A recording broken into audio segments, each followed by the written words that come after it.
Hello everybody, this is Peter Winslow coming to you from sunny Scottsdale, Arizona with the latest installment of Ask the AS Victors, where we answer your questions about ankylosing spondylitis.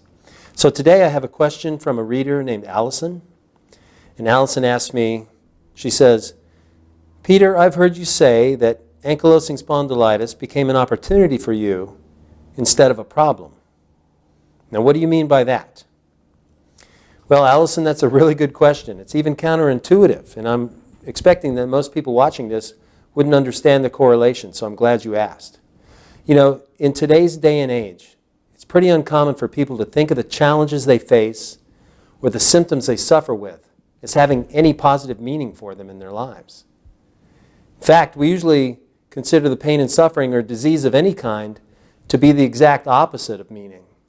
In other words, there's nothing positive here to be gained. And most people are really just doing their level best to escape the pain and suffering at any cost. Some of you have even surrendered to the belief that your struggles have sucked all the meaning right out of your lives. But is this really true?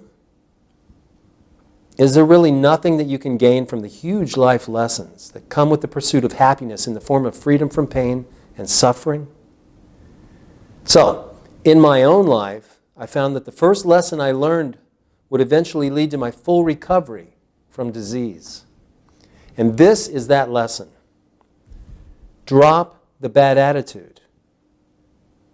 Drop the resentment. Drop the fighting, the resistance, the regrets, and put an end to your inner hostility. In other words, get over it. Now I know that sounds tough, but here's what I did. I just let go of any meaning that I had invested in those feelings. So the victimization and all the rest of that, I made it meaningless. It means making no meaning for my experiences. They meant nothing to me. All those experiences with abuse and pain and all the rest of it. And as I did that, as I took the meaning out of it, I began to heal mentally, emotionally, and even physically. So if it weren't for my disease, I would never have had the opportunity to do that, or ever even learn this tremendous lesson of self-healing and recovery from illness. In fact, it was ankylosing spondylitis that led me straight to the inner wisdom which revealed the tools I needed to lay my emotional struggles and suffering aside. I mean, compared to AS, how bad could any of that emotional stuff really be?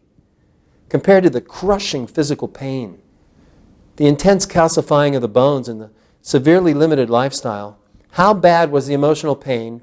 I mean, really, how bad was it? And which was more immediate?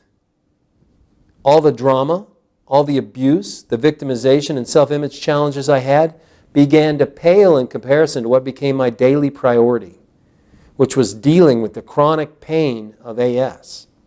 So now, I had bigger fish to fry, as they say, a larger demon to conquer, and a hint of what would become my life mission. Choose a path to overcome and outlive the autoimmune disorder once and for all. That was my purpose. That was my mission.